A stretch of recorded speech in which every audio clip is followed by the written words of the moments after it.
Thanks, Liz. And again, welcome to this afternoon's breakout session focusing on creative public-private partnerships for product development. I'm Alyssa Bird, president of Chatham County Economic Development Corporation, and I'm excited to be with you today. Before we get started, I do want to recognize the breakout session sponsor and a great community partner, Withers Ravenel. Thank you for your support of the annual conference. We've probably all heard this before. No product, no project. Product development is such an important issue for communities across North Carolina. Today, we have two product development experts joining us to share their knowledge of the topic. Chuck Hustis has directed Bladen County's Economic Development Commission since 1998. Under his leadership, the county, which is one of North Carolina's largest and most sparsely populated counties, has successfully navigated rapid shifts in its economic landscape, marked by daunting challenges and exciting job creation opportunities. Bladen County's innovative network of business incubator buildings has served as a product development model that other rural communities have replicated. Ernie Pearson is an attorney with Nexen Pruitt and provides legal, business, and strategic planning expertise to companies and communities throughout North Carolina.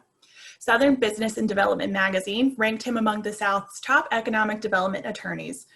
Ernie's extensive background includes service as Assistant Secretary for Economic Development at the North Carolina Department of Commerce under Governor James Martin, and he is a past president of North Carolina Economic Development Association. I encourage everyone to ask their questions in the Q&A box as we go, and welcome Chuck and Ernie. Over to you. Thank you very much, Lisa. Good to be with everyone. Before we get started, I want to set the stage appropriately. I'm going to tell you that the real star of this show is Chuck Hustis. Chuck has done remarkable things in Bladen County, and as we go through here, I hope you learn a lot from him. I'll try to share what I can along the way. Let's go to the next slide. Why quality product is important? Question mark. I don't think there needs to be a question mark, but maybe we just need to talk about it a little bit before we get into strategies to develop it. Fully shovel-ready sites. Why do you have them? Well, you know, Chuck, do you think they're important? I mean, you've been there before. You run a program that's been very successful. Yeah, Ernie, it's extremely important and has only gotten more important over time. The speed with which projects move these days, you know, people aren't looking as often for somewhere, you know, a year or two from now.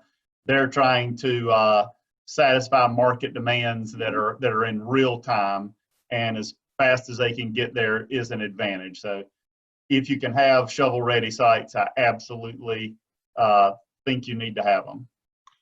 I think Chuck just hit upon one of the major reasons you want shovel-ready sites. It saves time. More and more today, companies are racing to get facilities up. And I've even had clients in our site selection consulting work who can tell you they can tell you that every day or every week costs them X amount of money. So the quicker they can get past the point of having to qualify sites, all the better. But there's another major reason. It removes uncertainty. I remember when I was at the Department of Commerce, I won't say the particular county, but there was a company that had chosen a site that actually acquired the site, and lo and behold, it was just covered up with wetlands. They had to abandon that site, pull back, go to another location, and it just removes uncertainty. So companies don't really accept that. You know, we get the questions sometimes, and we have in my separate company, Sanford Holzhauser Economic Development Consulting, we do a lot to certify sites, but there's some people will ask the question, does it have to be certified or not? Chuck, what are your thoughts on that? I tell you, Ernie, we have our main two industrial parks here in Bladen County.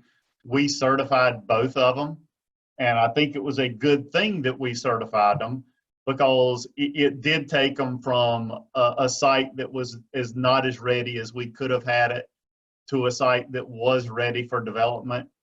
However, what we found out is that we just can't afford to keep them up to the standards that they have to be certified by the different entities that certify them. So I'm not as concerned by certified site. I haven't had very many clients saying, hey, I would have looked at that site or I would have considered that site. But you know what? It's not certified. It's more, do you have the things done? And the other reason I like it, particularly for my parks, is because rather than every time a lot I want to develop it, I have to go back and do all that. When you go ahead and you do the work to certify the park, it's already done. So as I cut out a lot and develop it, it's much less expensive than if you try to do it on a lot by lot basis. So the nuts and bolts behind it are important. As far as keeping it certified, we just can't afford to do it. Well, you know, Chuck, I somewhat agree with you. I do think there's marketing value in having a certified site by a state agency or some others. And I'm not cutting down on the importance of certification to some folks. But to give you an example, when we were working with Cree Inc.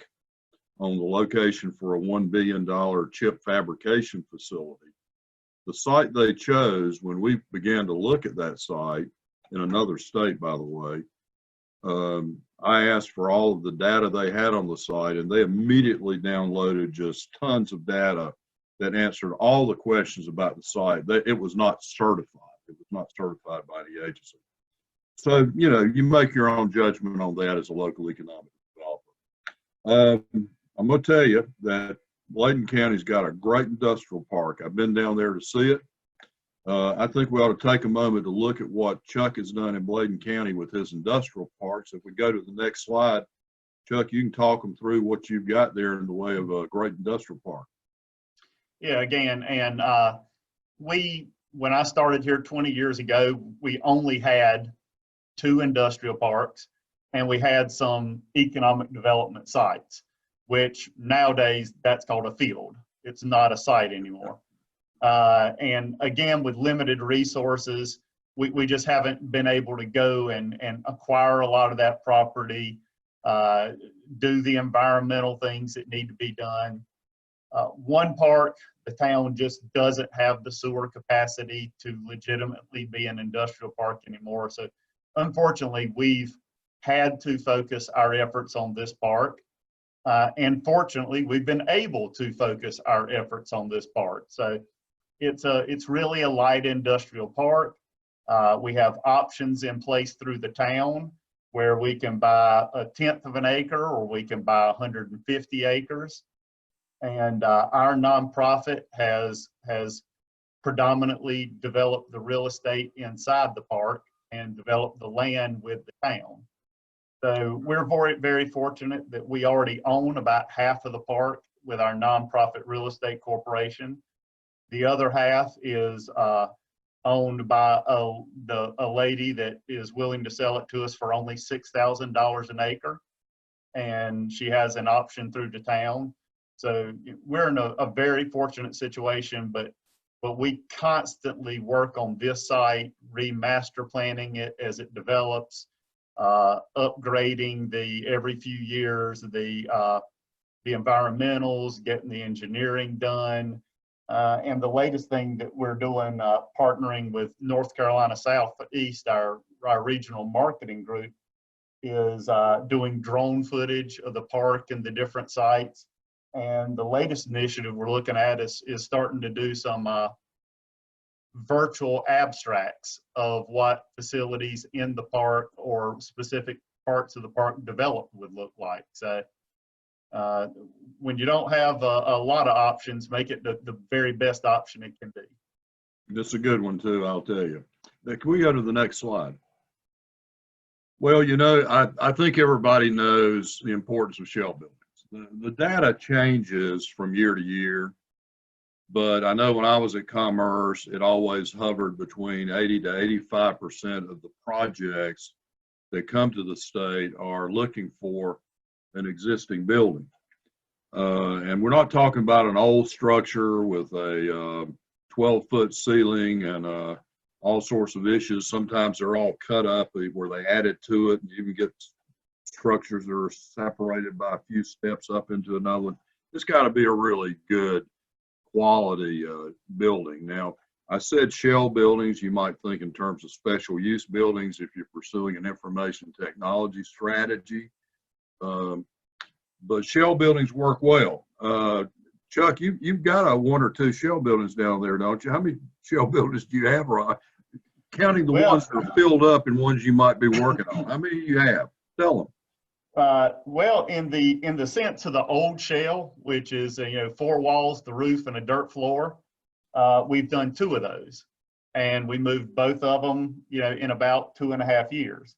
But over the past 15, 18 years, we've moved more here, and this is just what works for our community, away from the shell to more of finished space or almost finished space. We have done 7 of those, and of those facilities, almost every one of them, before we finished construction, we had a tenant. And in fact, most of those 7 now have already been expanded, and they're larger than they were to begin with. We've done 22 industrial or commercial buildings that we've built speculatively, or we bought a building and renovated it. And what we're really settling into now as a good model for us is this almost finished space, or as you might call it, as finished as I can afford for it to be space. A client comes and looks at it, and they know that within just 6 to 8 weeks, they could be in there and manufacturing. Well, before I go to the next point, I want to comment on one question that came in from my good friend Phil Kirk. He asked if I needed to buy some razors. Phil, this is the softer, kinder version of me that my family prefers, so I'm going to stick with it. Thanks, Phil. But when you do a shell building, you've got to be concerned about the size and configuration. How high should the ceiling be? How many square feet? How many dock doors? There's a lot of issues. Do your homework on that. I think that most shells now run about 75 to 100,000 square feet. Some are at 50. I think there's a couple of reasons you really want to do a shell building. First, it gets you on the list for visits. We were facilitating a retreat when Joanna Helms used to be down in Wayne County, and she invited in some recruiters from the state, a couple as I recall, and the question was asked of Donna Phillips, how many projects did you bring here last year and why? I can almost quote her exactly. She said, last year we brought 22 prospects to Wayne County. And the reason we brought them is you had product to show. If 80% of the projects want a shell building and you don't have a shell building, you're not in the game. I tell people that if you want a shirt, you don't go to Sheets to get it because they don't have shirts there. So shell buildings are important. The other factor is it saves time. You come into a shell building, you can finish out the floor to the specs you need for your client. You can design the space. You can complete the HVAC, and you're up and running quickly. Now, I think it's worthwhile, and I really would like for Chuck to take a moment and just show you some of his shell buildings. And I saw a question come in about financing. We're going to get in a moment to how Chuck has been financing this. This is going to be sort of the one of the last slides.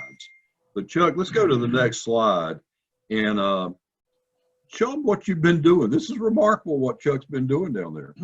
Yeah, and Ernie, we operate in a little different area about the size that we've been doing. We have what we call an industrial incubator network. So we're doing a lot of space between 5,000 and 20,000 square feet. We are targeting businesses that aren't targeted as much by other communities. When you get in that 75 to 100,000 square foot range, those are big companies that value logistics and other things. I sit in the Bermuda Triangle of interstates. We don't have a 4-lane road that runs all the way through Bladen County.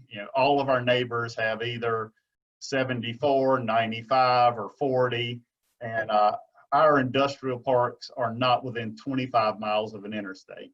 So a lot of the big projects we get eliminated from contention because of logistics. But what we found is some of these smaller and startup companies are willing to look off the interstate in order to find the kind of quality space they need to start up in. So incubator number 1 was built 20 years ago, and a husband-wife group that were Westwood Robotics. They made robots, welding robots, that were used a lot in the car manufacturing industry back when nobody even knew that robots were being used to manufacture. They were very early into robotics. And then the other side was a Fortune 500 company, Aramark. So our first incubator, again, before we announced we were building it, and before we even broke ground, we had both tenants. So you can go to the next one. Next slide. I'm skipping 2 and 3. They were both very successful. In fact, we have one bay in incubator 2 that has already graduated 4 millionaires. 4 different companies have gone into that 4,500-foot bay and now grown on to bigger facilities. One of those is a company called Delton. They manufacture AR-15 rifles. His mother called me one day and said, "I heard you're building an incubator." And I'm like, "Yes, ma'am." And she said, "You gonna do what with chickens?" And I said, "No, ma'am, nothing to do with chickens. It's where small manufacturing would start up." "Oh my gracious, now I understand why my son needs to come see you. He'll be there tomorrow at 11. Click. Didn't ask me for an appointment or anything. He was 26 years old, selling gun parts on eBay, living in a mobile home in the most rural part of our county. We leased him that small 4,500-foot bay. Today, he's employing over 50 people, tens of millions of dollars of sales a year. But this incubator number 4, which was done with an EDA grant, we'll get to that a little bit later, he leased the entire thing. He started out, he was going to lease one bay. Now we've already had to expand this facility. He has so much machinery and equipment in it. Let me interject one thing, Chuck. All the people watching, remember that word incubator. It's got a reason that it's utilized. It'll come up later when Chuck talks about how he's financed these buildings. Let's go to the next slide. Incubator number 5 and number 6 were both built in 2019, 2020. During about the same 9-month period, we built both at the same time. And again, both of them were leased before we finished. Incubator 6 was actually leased when it was in the planning stage. Incubator 5 was leased right as we were finishing it. But Incubator 5 is a recently announced project where the frames were already being built in Bladen County, but they were making the LED panels in Colorado. So they moved the LED manufacturing from Colorado to Bladen County, moving into incubator number 5. Now, this is a really interesting one here. This started out as an incubator building. This is an interesting story. Yeah, the Cape Fear Vineyard Winery, which has been a phenomenal project for our county. Initially, we were going to do an incubator, and we were approached by a company out of South Carolina that wanted to manufacture wine to sell at their vineyard in South Carolina.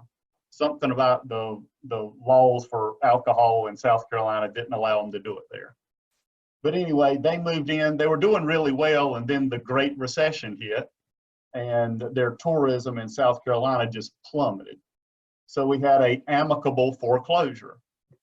Well, it turns out that the serial entrepreneur that I had put in our incubator 2, where he was doing his some glass mats, looked at the facility and said, "Yeah, what are you going to do with that?" I said, "Well, as of tomorrow, we're foreclosing on it and we're going to put it on the market." Took it over, showed it to him. Same day, he agreed that he wanted to buy it. We lease purchased it to him for about a year while he started improvements and put together his financing. Today, it's a restaurant, it's an event center, He has built gorgeous cottages. You know, we don't have a nice hotel in town here, so now we have incredibly nice lodging in the town, right in the middle of the industrial park. He recently finished a distillery. So the other thing I like about the incubator network and working with these entrepreneurs is they tend to be serial entrepreneurs. And either they'll start other companies or they will morph their company into something that as the economy changes, they know where their niche is. Let's go to the next slide, and we're going to kind of pick up the pace a little bit. This is just some of the companies and also public agencies you see that Chuck has brought into Bladen County, or homegrown successes such as the firearms manufacturer that he's been able to generate because he had product and he was been building these for a long time. It's remarkable when you see what's happened in Bladen County because of these efforts. And that's just a few of the companies right there. Let's go to the next slide. So how does your county get in the game? I'd say this first. If the private sector is fulfilling the need for product, probably best that you as a public representative not compete with them. That's just generally a pretty good rule. But if there's not enough private sector, how can you afford quality product? Well, you want to try to stretch the public dollars. I don't know if you're sitting on a big fund in your county and you can do it with your funds, fine, but you want to stretch the public dollar. I want to speak just briefly about financing mechanisms and public-private partnerships. So let's go to the next slide. Now, several ways you can do it with public financing that's in hand. Cash reserves. There are some counties that have enough cash reserves. Maybe they sold their hospital, or they had some other fortuitous event, or they've just been good managers of money. That's fine too. Building with cash is fine. Here's one that most people have never thought about. It's been done one time that I know of in this state. Not a lot of people are aware that you can finance industrial parks and shell buildings with general obligation bond financing. The one example is one my former law firm had the privilege of working on, was Richmond County. They did a public geo bond financing, which requires a public referendum. That's one reason that they're not done that often. But people in Richmond County recognized the need, voted 56-44 to pass geo bonds. They then used that fund once Highway 74 was 4-laned out to Interstate 95. They used that money to build industrial parks and shell buildings, and that county has been growing and growing since. They're trying to catch up with Chuck, but they got a ways to go. You also can use what's called GS 160A-20. That's just a statutory site installment financing. Let's go to the next slide. So can you stretch the public dollars? You can do options to purchase. Now, if you recall, Chuck mentioned a moment ago that he's got a very civic-minded, cooperative citizen that is the progenitor of your industrial park that allows them to purchase land at $6,000 an acre. An option to purchase is fine. If that's the best way you can do it, go for it. I think there's a better way, because an option to purchase requires you to go back to the owner. If the person dies that you're dealing with, and all of a sudden you're dealing with their estate, I don't care what your option says, you've got some issues when it comes to recruiting. Another way to do is installment sales. Installment sales is where you would buy the land, you'd get the deed to it, and you would pay for it over time. Some landowners like to do that because it spreads out the income tax impacts. So that's another way. But I think the best way forward is equity participation. And this is something I want to spend a little bit of time just reviewing with you. Let's go to the next slide. I'm going to go kind of quickly on this. So if anybody's got any questions, you'll see at the end my contact information. Be happy to talk with anybody in more detail. Here's the way this deal works most of the time. Sometimes you do variations. For one local economic developer in a municipality, we had to turn it around into a ground lease with an option to purchase.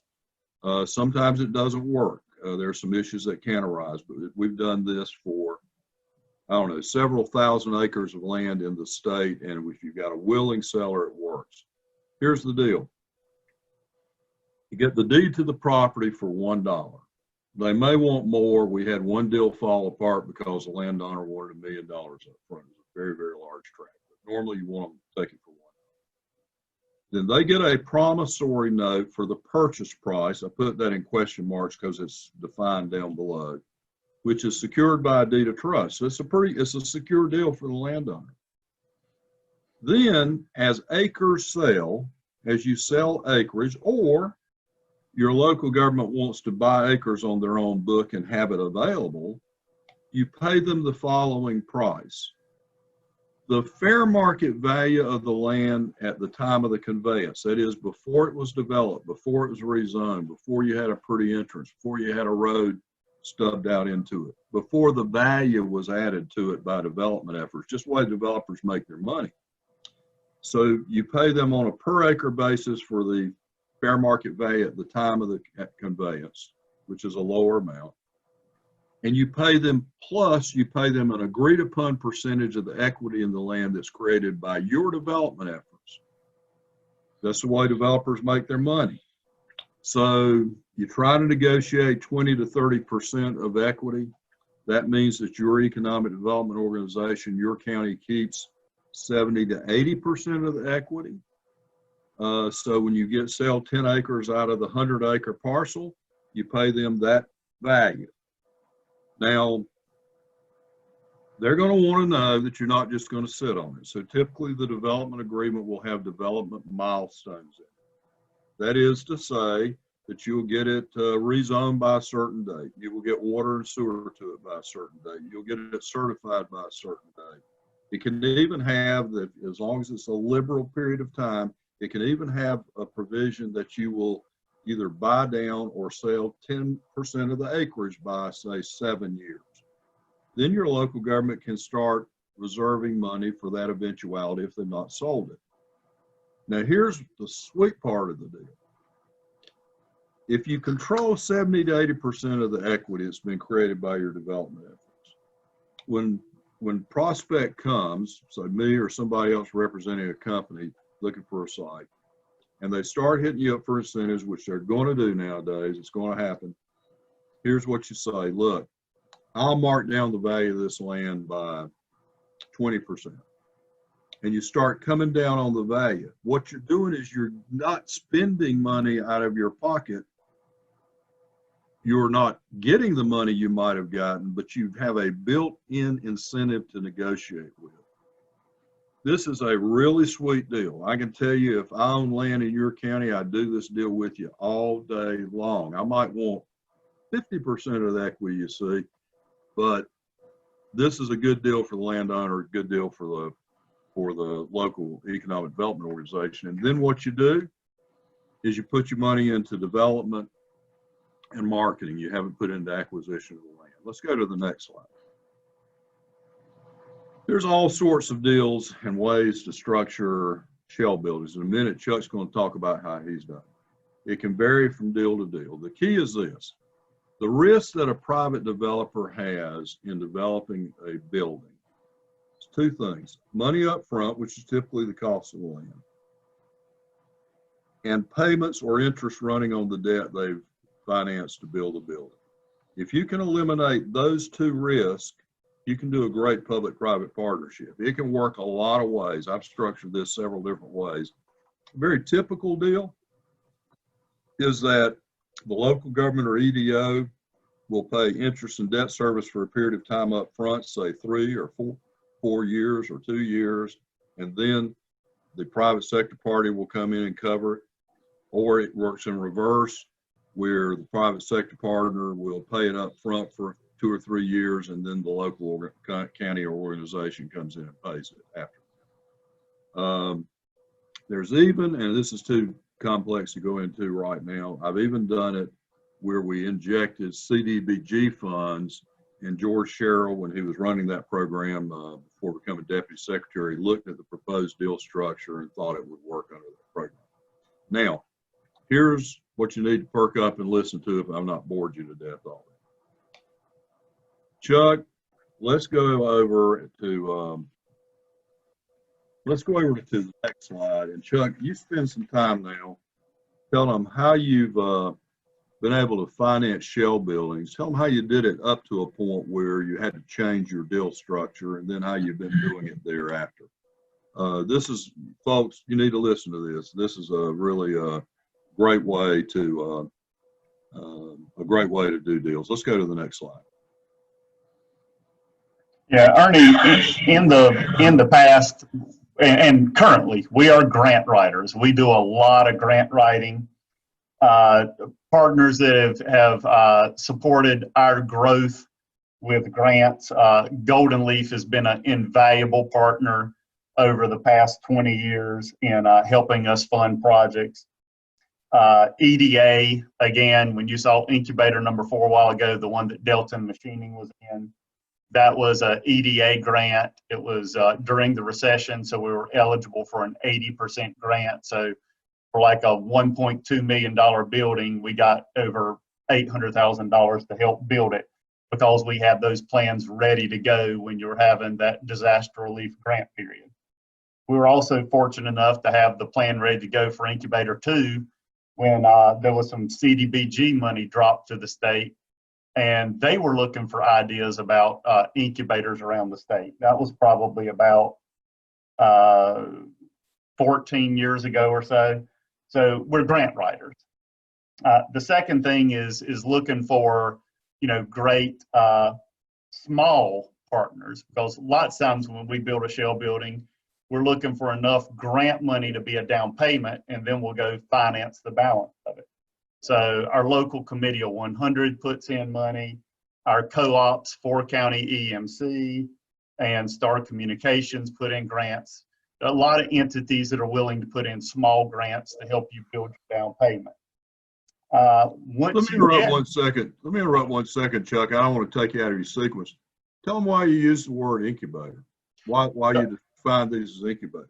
Well, we particularly, we latched on to the word incubator initially because in Incubator 2, the state put out that grant program that was looking for incubators. Now, at that time, I think up in the mountains, there was like a commercial kitchen incubator done.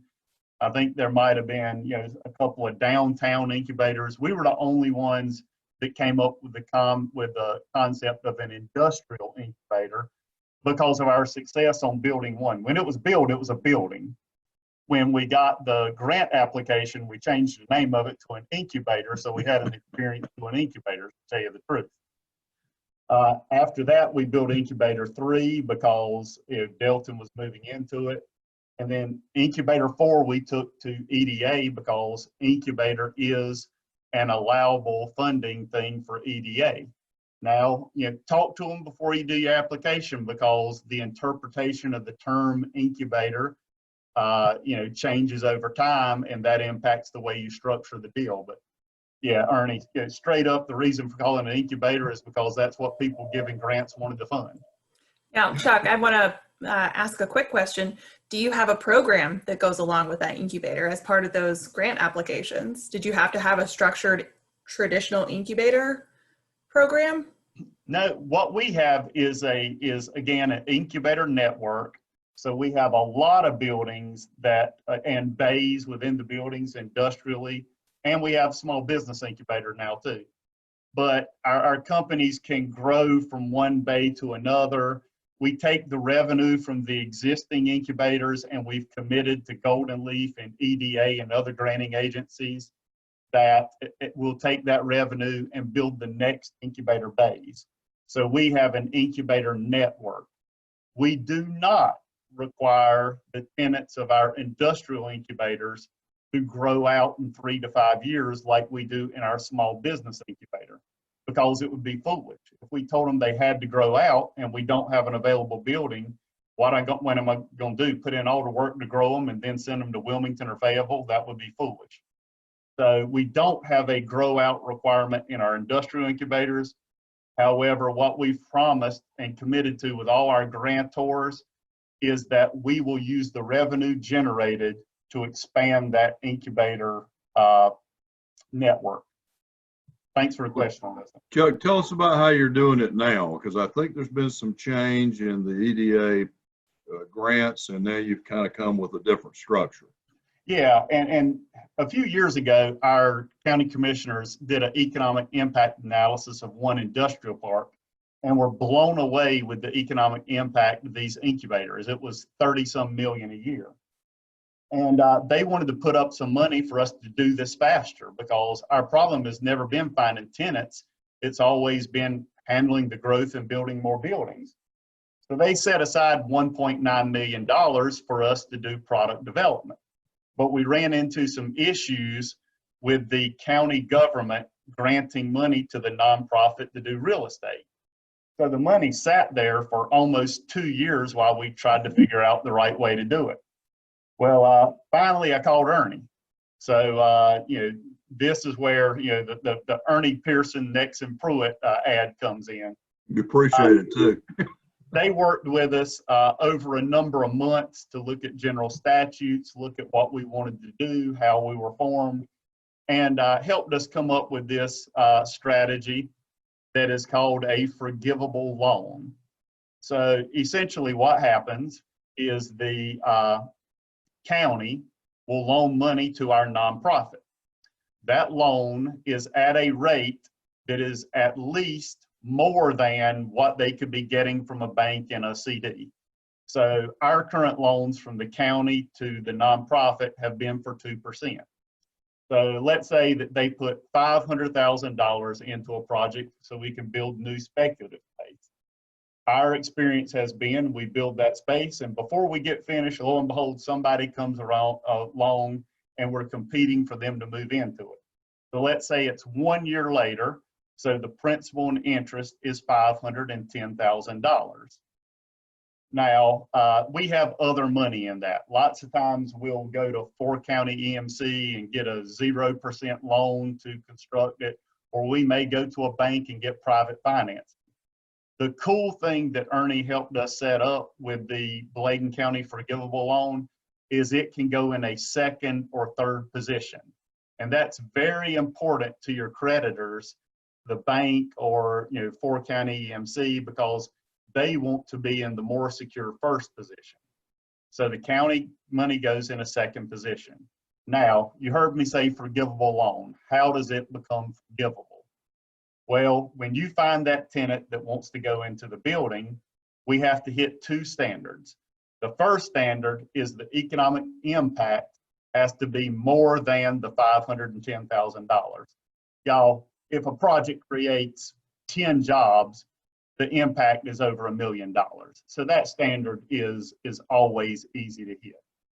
The second standard you have to hit is that the lease has to be, at least in this example, $510,000 lower than what the market would be. The end result is that forgivable loan from the county to the nonprofit becomes an incentive to the company. When the company moves in, starts creating jobs, the loan is forgiven. So that's the model. Again, we sat there with $1.9 million in an account for 2 years, very frustrated that we couldn't figure out how to use it. I called Ernie. It didn't happen immediately. He put a lot of hard work and creativity into it. That's where Ernie's big strength is in knowing the law and being creative enough to look at the situation and figure it out. But it has now leveraged 2 projects where companies have already located, and we're looking at 3 current projects using that same first $1.9 million. So that was fast. I hope it wasn't too confusing, but when now as a lot of the grant money is more difficult to do, it's been an incredible tool for us to take and leverage more funds to do more projects. Lisa, I know we're getting close to a time where we need to stop for questions, but if we have just a moment, Chuck, I'm going to kind of set you up for this answer. How much do you sell your buildings for? Well, we sold our first couple of spec buildings, but Ernie, as construction has gotten more expensive, we just cannot afford to spend $1.5 million building a building and then sell it for $800,000. Here is the issue with Bladen County, a lot of rural communities, just being honest, and with competition and economic development. If you keep building buildings for 1.5 million and sell them for 800,000, you're going to go broke and not have anything pretty quick. And in Bladen County, if we spend $1.5 million, when we get finished, lots of times the tax value is only 800,000 or 900,000. So a few years ago, we switched our model. It would have to be a hell of a deal for us to agree to sell a building. It would have to be a lot of jobs and investment. Our extremely heavy preference, our model, is to build the space and lease it. During the Great Recession, we had never lost loan money before. In 20 years, we had never lost money. During the recession, we had some loans go bad. Also during the recession, we had a couple of tenants in our buildings go out of business. But you know what? Not one of them took the building with them. Both times that building, within a year or so, had brought a new company in.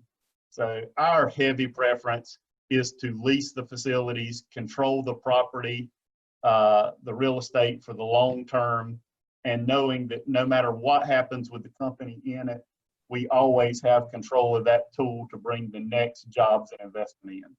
Do you ultimately make a profit on your leases? Yeah, I mean, when you factor, we can't charge enough here, and which is the reason we do it. Nobody in their right mind would come into Bladen County and private for-profit build a building. You can't get enough lease return.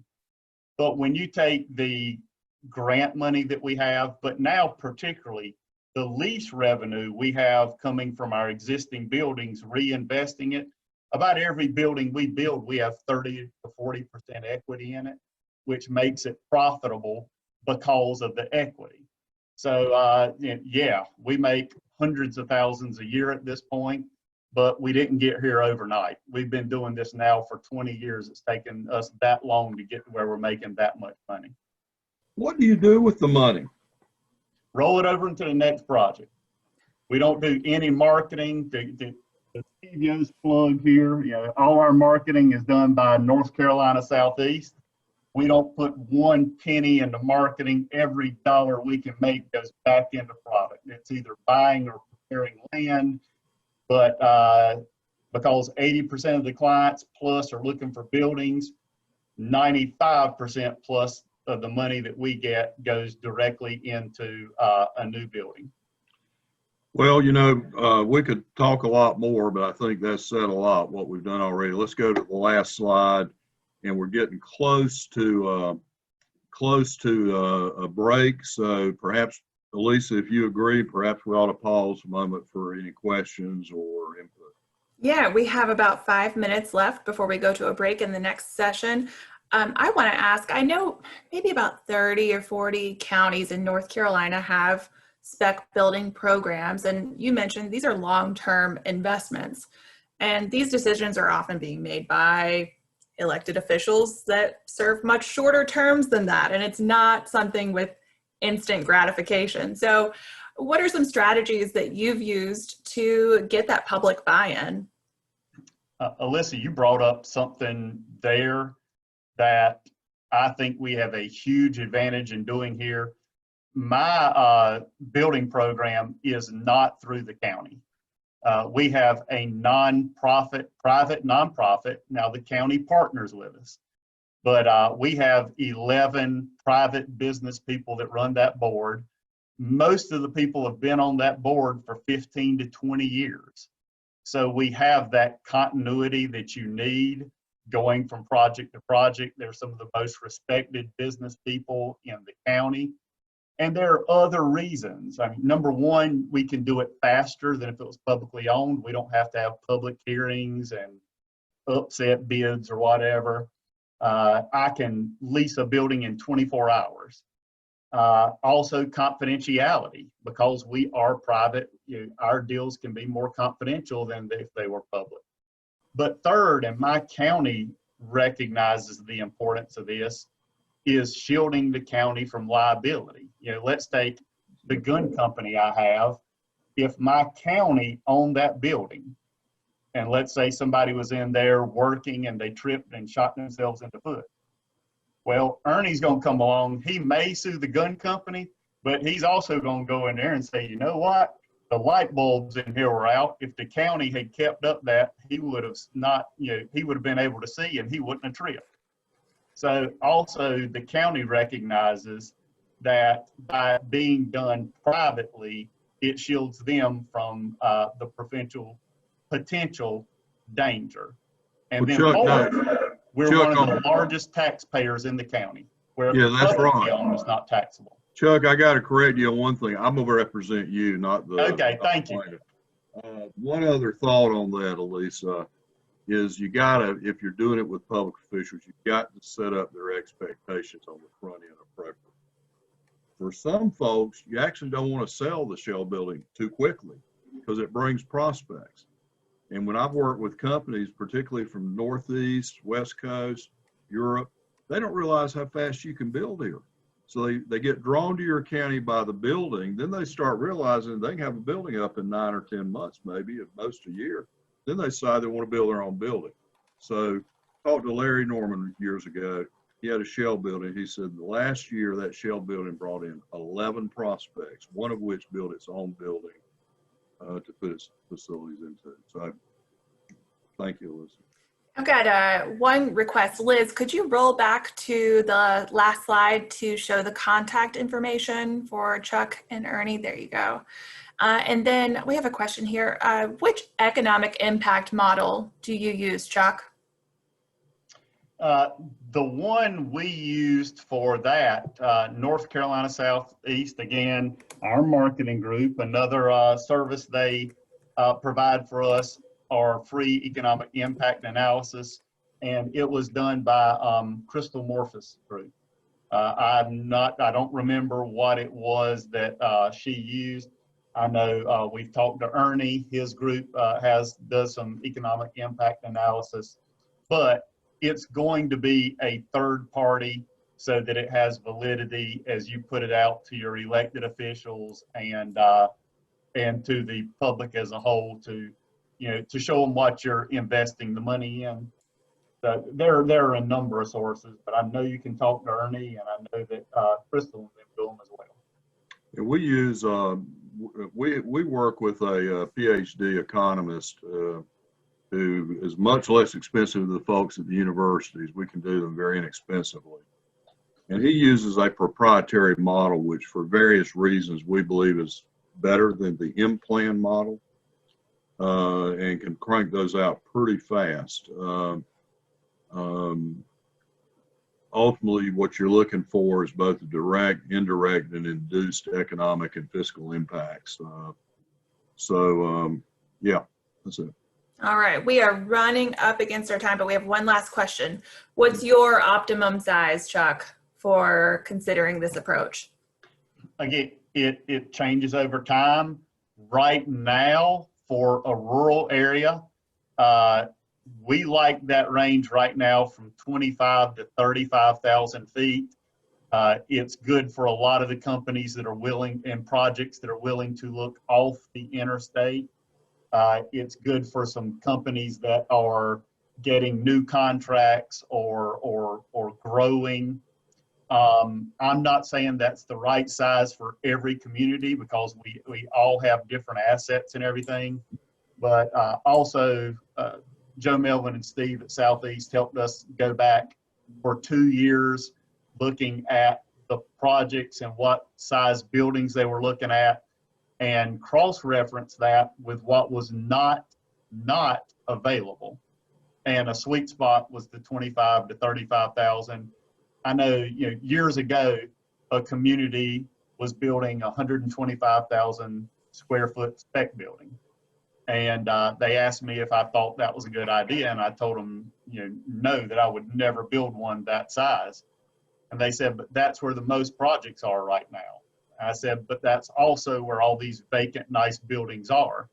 And I don't want my new building competing with those vacant ones. So as much as you look at where are the numbers that are being looked for, I also like to look at where is there not product, which is also a reason why our very small buildings have been so successful, because you just cannot find manufacturing space in that 10 to 20,000 square foot range.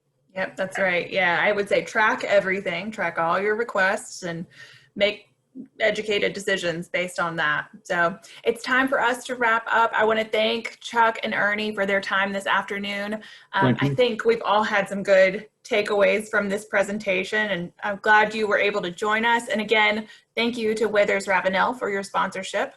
Remember that we have one more session for the annual conference. It will begin in 7 minutes at 2 o'clock. So be sure to rejoin the main conference link in a few minutes to hear valuable insight from site selection consultants Jeanette Goldsmith and Chris Lloyd.